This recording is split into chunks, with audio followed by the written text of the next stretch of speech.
Welcome to The Explainer. Now, we all know the I Have a Dream speech, right? But Martin Luther King Jr.'s journey was so much more radical and, frankly, more complex than that one single moment. Today, we're going to explore the evolution of his fight for justice, from civil rights to a much, much broader vision for society. And this quote right here, it's really the key to understanding everything that follows.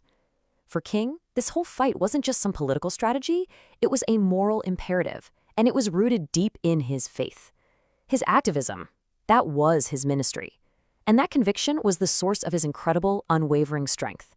So, here's our roadmap. We'll start with the enduring icon he became, then rewind to his early years to see how that leader was made.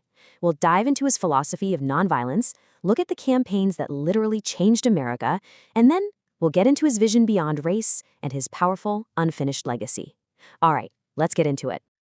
Okay, first things first, let's just take a moment to appreciate the sheer scale of his impact. We're talking about a legacy that isn't just American, but one that's recognized and celebrated all around the globe.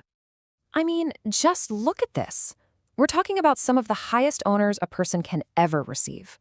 The Nobel Peace Prize, a Presidential Medal of Freedom, his own national holiday, and a memorial standing tall among presidents on the National Mall. These aren't just awards, they are milestones that cemented his place in world history. But to really get the icon, you have to go back to the boy who was shaped by the incredibly harsh realities of his world, the segregated American South.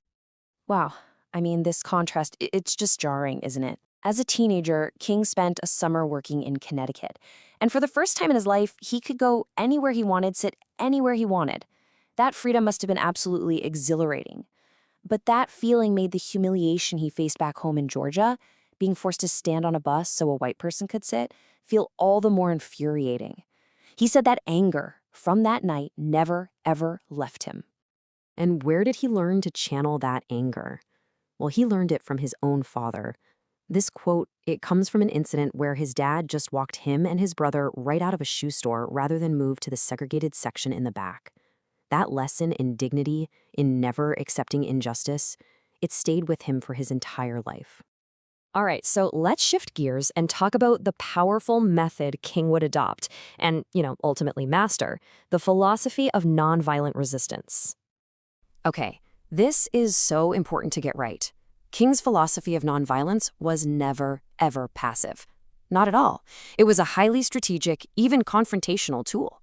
The whole point wasn't just to protest. It was to deliberately create a crisis, to force the media to broadcast the ugly reality of segregation, and to build this coalition of conscience that just could no longer look away. And look, he didn't just invent this out of thin air. He was a brilliant synthesizer. He brilliantly wove together these powerful ideas from all over the world and from throughout history. Gandhi's nonviolent resistance, Thoreau's ideas on civil disobedience, and the radical love taught in the Sermon on the Mount. What a powerful combination. So, that's the philosophy, but how did it actually work in practice? Let's look at how King and the Southern Christian Leadership Conference, the SCLC, put this strategy into motion in campaigns that would fundamentally change America. Just look at this number for a second. 29. That's the number of times he was arrested. This tells you everything you need to know about the personal risk he took. This wasn't some theoretical exercise for him. It was a life of constant, dangerous confrontation that required unbelievable courage. And the success of the movement? It was absolutely not an accident. It was a highly disciplined, strategic playbook.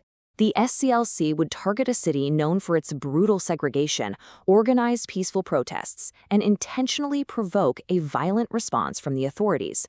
And that violence, captured by TV cameras and broadcast across the country, would create the national pressure needed to force the federal government to finally act. And this is where, from a jail cell in Birmingham, he wrote this incredibly powerful response to critics who were telling him to just be patient, to wait. In his famous letter from Birmingham jail, he argued that wait almost always just meant never. Freedom, he wrote, is never just handed over by the oppressor. It has to be demanded. Okay, so after these huge legislative wins, the Civil Rights Act, the Voting Rights Act, you'd think that would be the peak, right? But King's vision started to expand dramatically. And this was a move that would prove to be deeply controversial, even among some of his own allies. And this right here marks a huge shift in his thinking. He starts connecting the dots between what he called the triple evils: racism, economic exploitation, and militarism. He argued that you couldn't really fight for racial justice without also fighting poverty.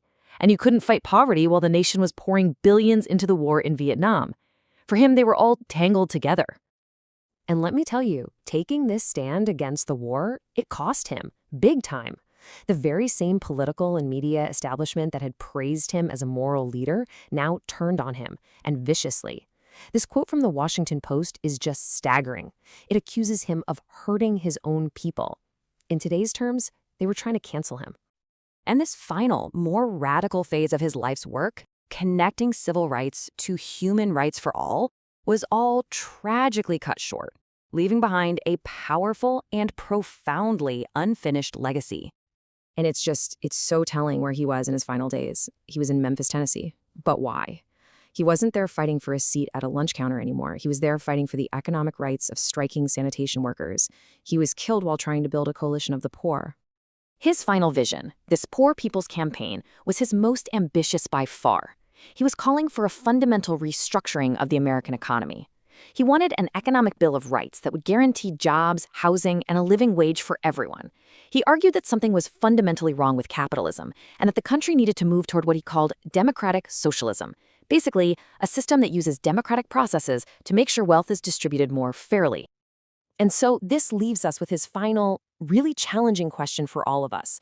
By the end of his life, King believed that real justice required more than just changing a few laws. It required rebuilding society itself. That call to action remains as relevant and as radical today as it was back then, and it forms the very core of his unfinished legacy.